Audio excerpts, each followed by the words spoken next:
ตั้งแต่จักทงเลยตรงนี้ได้กี่เนาะนั่งกล้วยตัวต่างเที่ยงอยู่ด้วยเพลงตัวอีหรอมาโน่ Hello everyone ให้กันเอาวิดีโอสิเดแม่ปุ่นมองปุ่นตรามนอกเซรียนจะสักปนนะแม่ไอ้เฮจิกเนี่ยแม่สิแกดูกตินาลีดูการน้ำมาเลยไปดูกเสาเกนสุดตัวเดียที่มันนั่งตัวฮิดาจนไปดูการน้ำเลยบอกว่าดูกลูกอารมณ์ตัวไปกี่ฮิดาคาร์สุโลกไปตัวคำบ่เอาไปหาเรื่องสุโลกอารมณ์ตัวน้ำมาใส่ขันไว้แต่ไอ้ชูมาสุดตุ้มตัวละก็โลกอารมณ์สุดตัวละก็เลยเลยอะตัวนั้นฮิดาคาร์เราไปตัวเลยอะตัวแม่นานาว่ามุนูก็ชูไอ้ก็ตัวก็จะมีนาตัวนี้ดูนี่สิ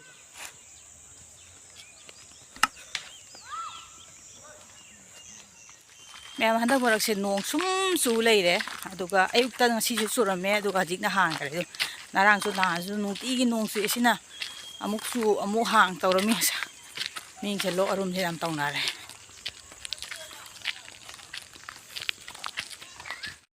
งานสิกันนี่ดักลูกเลย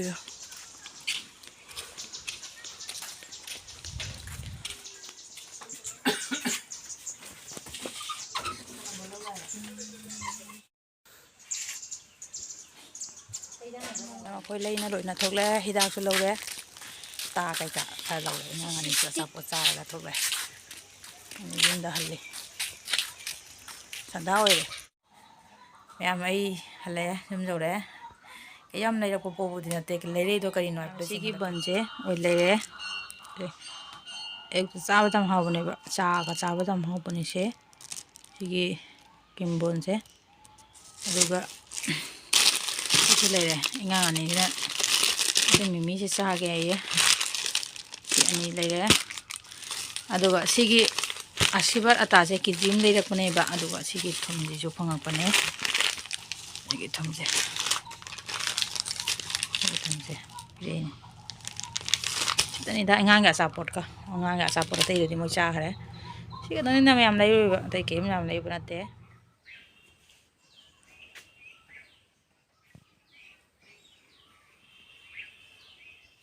मैं मैं ngasih sushi ki kuet ki mapan cek ka semainnya kayak si tai dunia bese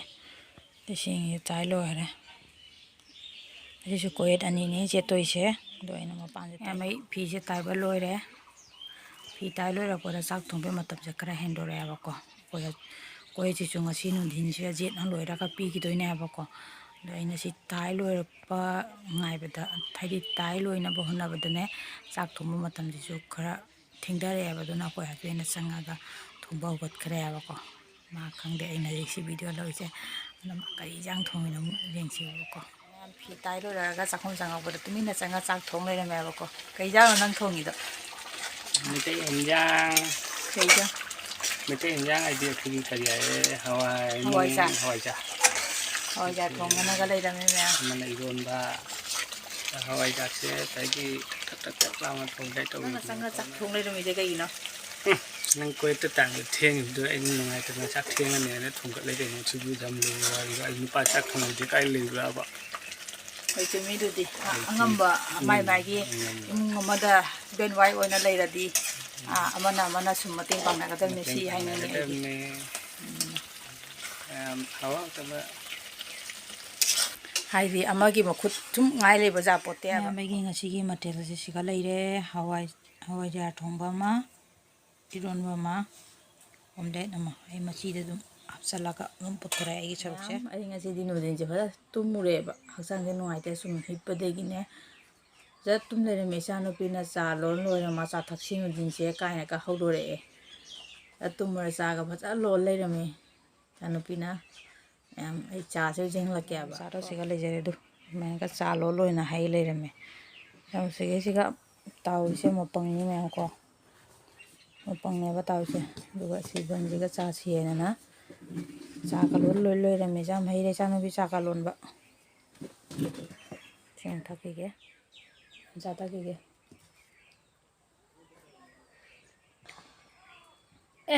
เพลงตัวอีหรอไอ้กี่ชุดเอาเลยไอ้นี่มันทำสาแต่ทำพะเจียนะคันแล้วก็หาวแล้วนี่ได้ทักบะจีนี่ทักเลยนะมีนี่จีนี่ทักที่จะกันกี่เนาะเซล ꯆꯥꯁꯦ ꯌꯥꯝ ꯐꯖꯩꯌꯦꯅ ꯍꯔꯥꯎꯕꯁꯤꯗꯤ ꯑꯣꯏꯕ ꯆꯤꯅꯤ ꯃꯌꯥꯝ ꯑꯩ ꯈꯔ ꯊꯛꯎꯔꯦ ꯃꯔꯤ ꯀꯩꯝ ꯇꯧꯔꯦ ꯑꯩ ꯈꯪꯕꯅꯤꯅ ꯁꯤ ꯌꯥꯝ ꯆꯥꯔꯦ ꯇꯧꯔꯦ ꯆꯤꯅꯤ ꯄꯨꯔꯣ ꯀꯩꯅꯣ ꯆꯤꯅꯤꯕꯨ ꯀꯅꯥ ꯄꯄꯥꯅ ꯍꯥꯏꯅꯔꯤꯔꯥ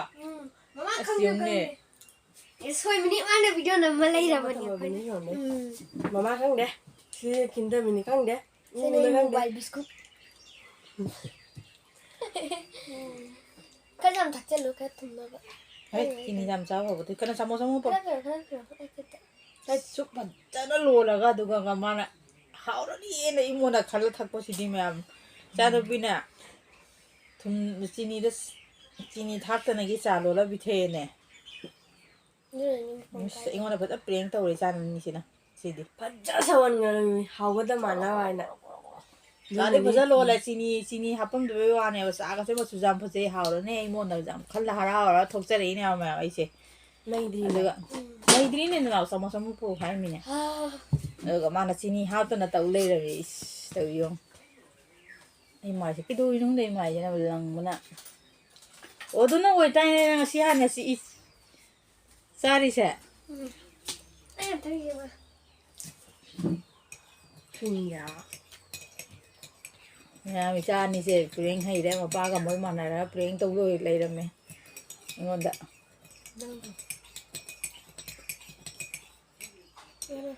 ꯆꯤꯅꯤ ꯍꯥꯞꯇꯕꯁꯦ ꯈꯜꯂꯤ ꯃꯃꯥ ꯊꯛꯇꯁꯨ ꯑꯃꯨꯛ ꯑꯩ ꯃꯤꯅꯤ ꯗꯨꯡ ꯗꯨꯡ ꯗꯨꯡ ꯗꯨꯡ ꯂꯥꯎꯏ ꯀꯩ ꯍꯥꯏꯔꯛꯇꯣꯏꯕ ꯗꯨꯡ ꯗꯨꯡ ꯗꯨꯡ ꯗꯨꯡ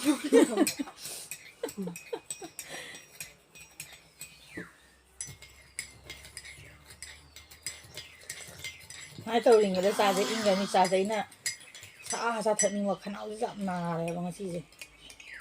ꯃꯃꯥ ꯇꯨꯝꯃꯤ ꯃꯣꯏ ꯀꯩꯗꯧꯕꯩ ꯇꯧꯗꯣꯏ ꯃꯥꯟꯅꯦ ꯃꯌꯥꯝ ꯃꯃꯥ ꯇꯨꯝꯃꯤ ꯄꯄꯥꯒ ꯑꯩꯒ ꯅꯅꯥꯎꯅ ꯍꯥꯏꯅ ꯂꯣꯏꯔꯦ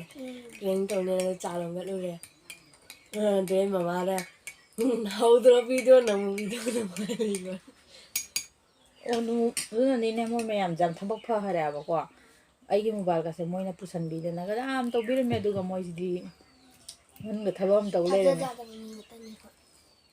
ꯅꯨꯄꯥ ꯃꯆꯥ ꯑꯃ ꯃꯥꯟꯅꯔꯒ ꯄꯄꯥ ꯃꯦꯟꯅꯤ ꯄꯄꯥ ꯍꯥꯏꯔꯛꯏꯅꯤ ꯆꯥ ꯂꯣꯟꯅꯤ ꯄ꯭ꯔꯦꯡ ꯇꯧꯁꯦ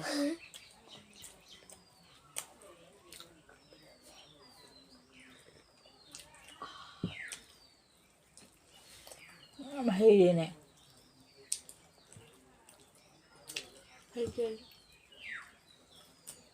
ꯅꯪꯁꯨ ꯌꯥꯎꯔꯤꯕ ꯄꯤꯁꯛ ꯄꯤꯛꯅꯦ ꯌꯥꯎꯔꯤꯕ ꯑꯩꯗꯤ ꯈꯪꯅ ꯊꯛꯆꯜꯂꯤꯅꯤ ꯈꯔ ꯃꯥꯟꯅꯕ ꯍꯥꯏꯅ ꯈꯔ ꯃꯥꯟꯅꯕ ꯊꯛꯆꯜꯂꯤꯕ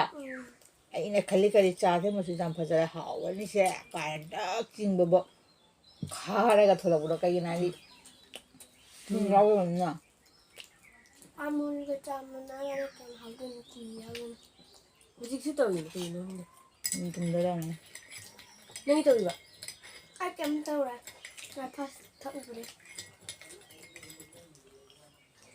ꯑꯩꯗꯤ ꯊꯛꯑꯒ ꯀꯩꯅꯣꯝ ꯇꯧꯗꯣꯏꯗꯣ ꯈꯟꯅ ꯊꯛꯇꯅ ꯕꯣꯟ ꯍꯥꯟ ꯆꯤꯛꯏꯅꯤ ꯃꯤꯠꯀꯗꯤ ꯈꯪꯁꯤꯡ ꯁꯤꯡꯈꯤꯕ꯭ꯔꯥ ꯍꯥꯏ ꯈꯜꯂꯤꯅꯦ ꯌꯥꯝꯅ ꯏꯆꯥꯅꯨꯄꯤꯁꯦ ꯌꯥꯝ ꯃꯔꯝ ꯃꯣꯛꯅ ꯉꯁꯤꯗꯤ ꯌꯥꯝ ꯅꯨꯡꯁꯤꯅꯒ ꯍꯧꯗꯣꯔꯛꯏꯅꯦ ꯈꯜꯂꯦꯕ ꯂꯣꯛ ꯃꯔꯨꯝ ꯇꯧꯗꯣ ꯇꯧꯔꯤꯅꯦ ꯈꯅꯥꯎꯁꯦ ꯅꯥꯔꯒ ꯈꯪꯗꯦ ꯌꯦꯡꯉꯨꯗꯦ ꯁꯤꯁꯦ ꯀꯤꯟꯗꯝꯃꯅꯤ ꯁꯨꯃꯥꯏꯅ ꯑꯁꯤ ꯅꯥꯔꯒ ꯀꯣꯛꯁꯦ ꯆꯤꯛꯑꯒ ꯅꯨꯡꯉꯥꯏꯇꯦꯅ ꯑꯩꯅ ꯇꯨꯝꯖꯕꯅꯦꯕ ꯑꯗꯨꯒ ꯇꯨꯝꯁꯨ ꯇꯨꯝꯊꯣꯛꯎꯔꯦ ꯐꯖꯅ ꯑꯗꯨꯒ ꯆꯥ ꯂꯣꯜꯂꯦ ꯃꯃꯥ ꯊꯛꯁꯤꯌꯦ ꯑꯗꯨꯒ ꯍꯔꯥꯎ ꯍꯔꯥꯎꯅ ꯀꯨꯝꯊꯔꯛꯑꯦ ꯌꯦꯡꯉꯨꯕ ꯑꯗꯨꯒ ꯃꯃꯥ ꯃꯤꯡꯀ ꯐꯖꯅ ꯇꯥꯊꯣꯛꯑꯒ ꯆꯪꯉꯛꯏꯃꯤꯅꯦ ꯃꯄꯥꯗꯤ ꯃꯇꯥ ꯆꯥꯈꯔꯦ ꯅꯪꯁꯨ ꯊꯥꯛꯂꯝꯃꯤꯑꯕ ꯄ꯭ꯔꯦꯡ ꯀꯩꯅꯣ ꯆꯤꯅꯤ ꯍꯥꯞꯄꯗꯅ ꯅꯪ ꯂꯣꯜꯂ ꯅꯪꯁꯨ ꯌꯥꯎꯔꯝꯃꯤꯑꯕ ꯄ꯭ꯔꯦꯡ ꯑꯗꯨ ꯂꯥꯛ ꯈꯨꯟꯗ ꯂꯥꯛꯑꯣꯕ Mấy người gì? ꯃꯌꯥꯝ ꯄ꯭ꯔꯦꯡꯒꯤ ꯁꯤꯜ ꯂꯥꯡꯕꯁꯤ ꯑꯣꯏ ꯂꯩꯔꯝꯃꯦ ꯑꯗꯨ Xin giáo đúng đó. Thôi vậy. Nó xin ngáp rồi bạn. ꯑꯩꯗꯤ ꯊꯛ ꯂꯥꯎꯁꯤꯡꯉꯨꯔꯦ ꯐꯖꯔꯦꯍꯦ ꯆꯥ ꯃꯆꯨꯒꯁꯦ ꯍꯥꯎꯗꯣꯔꯦꯅ ꯈꯜꯂ Cùng mà cái thằng bây giờ này là thằng tất thằng nhưng mà ai khăn nào này bảo cũng phải dâng dâng nào chia ra ai đi ngay xin năng phải khăng nghèo mà xin phải tụm ngay xin đi trà có trà pa mấy tụm đi tàu rồi nó sẽ ăn quên lại pa vào đây nữa cha nó quên lại pa vào đây nữa xin nhà nó xả lò lò nằm mà mình tiền nuôi tàu ngay nuôi nó một tàu lo ai nữa ถึงตัวไอ้วิดีโอสิตัวมันเนี่ยว่า ada စီကကြီးလင်းနေစီက ai di jalan tu deh kenapa ambak mati dah adum si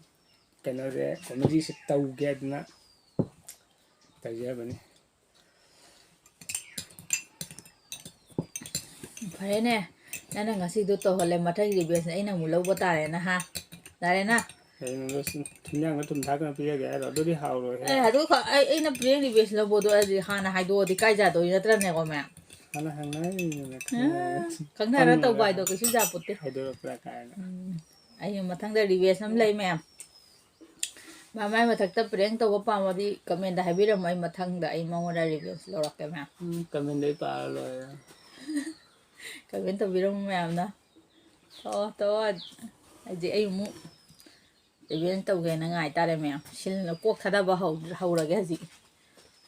ဒီမနာမကမ်ကြီးလူကိုရဲ့အနည်းရဲ့တော့ ani dia tuh ni amalo dia tuh ham dia tambah lagi မင်းရဲ့စားထုံဒီမမောင်းစီဖနေရတိုင်ရမနေခွေနေဖို့ကိနေရှင်းလိုက်တယ်အဲ့ဒါရှင်းဒီတိုင်လို့ရကဝါလရှင်းဝါလေဒီရှိကန်တိုင်ဒါငေးချမ်းစနေစေဂျီရုံမွေးနထုံငယ်တော့ရဲစေဘကရိုင်းနာကပ်ထိုးကေဒီခရထုံနမလဲ